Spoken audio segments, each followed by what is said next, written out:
This is hydrogen tap. More work on the focus cell.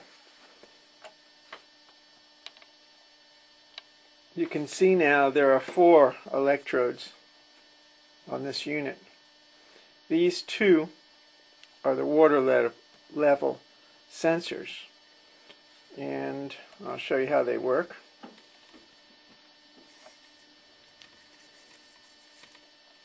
You can see this one here is longer than this one here. So I've got 2 levels. One is the top level to fill it at. This is the bottom level to start refilling again. And those are important. You have to have 2 to do an automatic refill.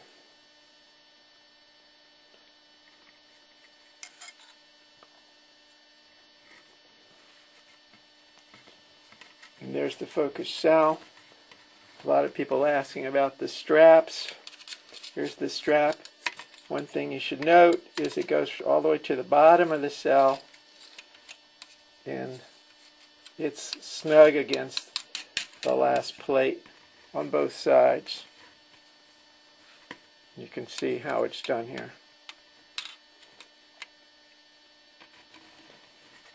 These are the new straps that go across every one of the alternate plates. Had a lot of questions about the last video with the formula on it, and I'm going to go over that because I know there seems to be a lot of mix-up about it. What I've done is my formula goes after 5 plates, between 4 and 5 plates. I go from 1/8 of an inch to 2/8 of an inch. If you look real close, you probably can't see that, but there's actually 2 1/8 inch spacers in each one of these. And anything below 5 plates or 5 plates, I go to 1/8 of an inch. There's a reason for that.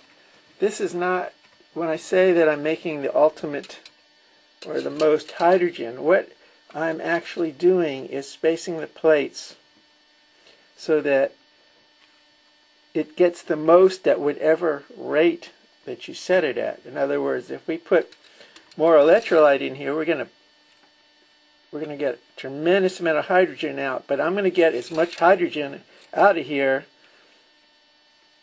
as I can. If you have the plates too close together, you're going to have, and you put that electrolyte in there, you're going to get your amps out of sight. So what this formula that I put out on the net is to get the most out as you're adding the electrolyte. It's not a stay fast formula that you don't put any more electrolyte in it. That is not what it's for. One of the things that I've noticed is that when we have the plates too close together, all we're doing is boiling the water. So this is the formula for that. That means the more plates you put in here, you add more electrolyte, and you get the optimum amount.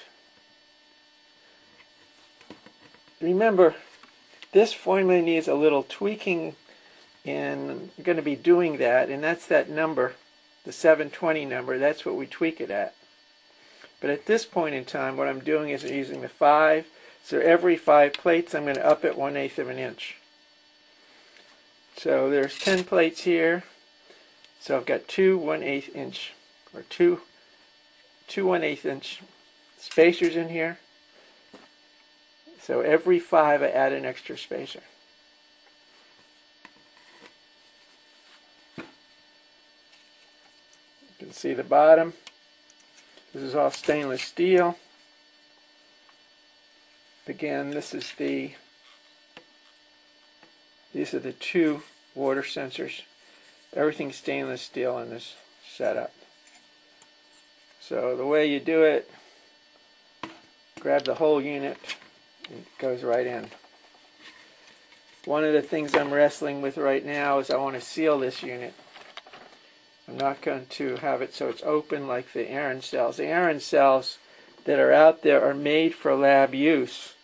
That's to experiment on things like this. If you have an error in cell, start experimenting with that formula I put in there, and you'll see it works. And it works backwards as well. If you go back to the Widowmaker, you'll see the way the plate arrangement is. That's what that Widowmaker is about. That's what this formula worked with. I know that's what caused it. There's a lot of things out there, if you'll see, other than wire, and that's a whole different subject. If you see the way things work, people are using very, very small plates and a lot of small plates. If you use my formula, the spacing is going to work. As I say, it still needs tweaking, but it will work. Now, if we add a lot of hydrogen, if we add a lot of electrolyte, we're going to get a lot of hydrogen.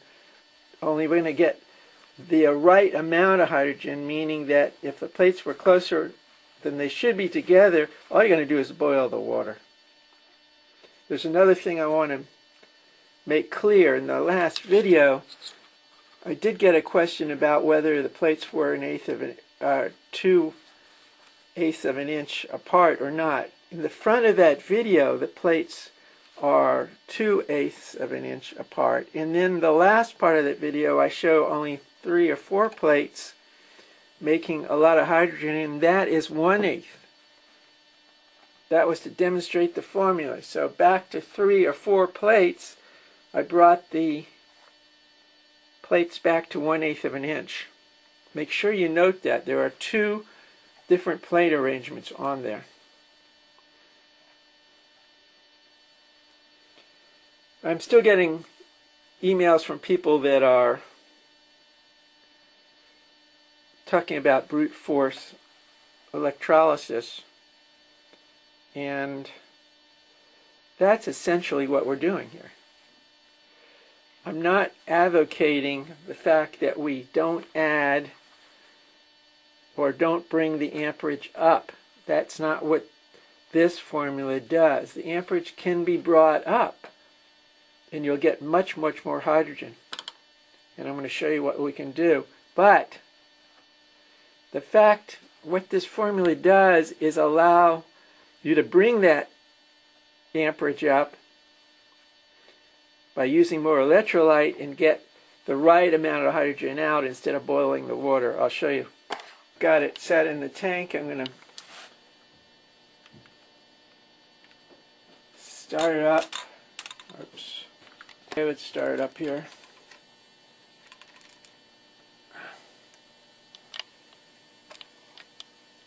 Had my leads on there wrong. And I'm going to add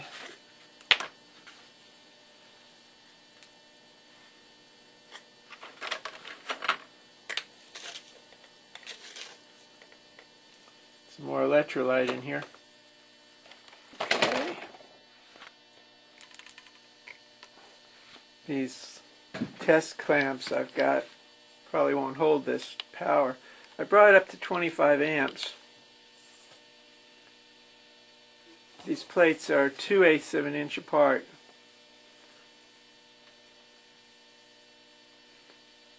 Water temperature 64 degrees. And as it goes up, it's Fahrenheit, you're going to see the amps go up as well.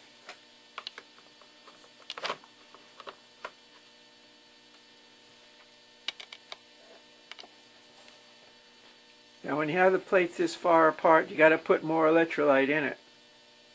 And you can see the amount of hydrogen that's coming out here. It's going now to almost to the bottom. We're at 24 amps. We're at 64 degrees Fahrenheit.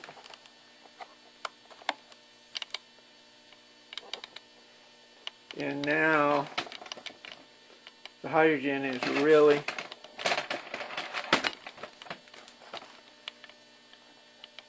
it's filling the vessel completely.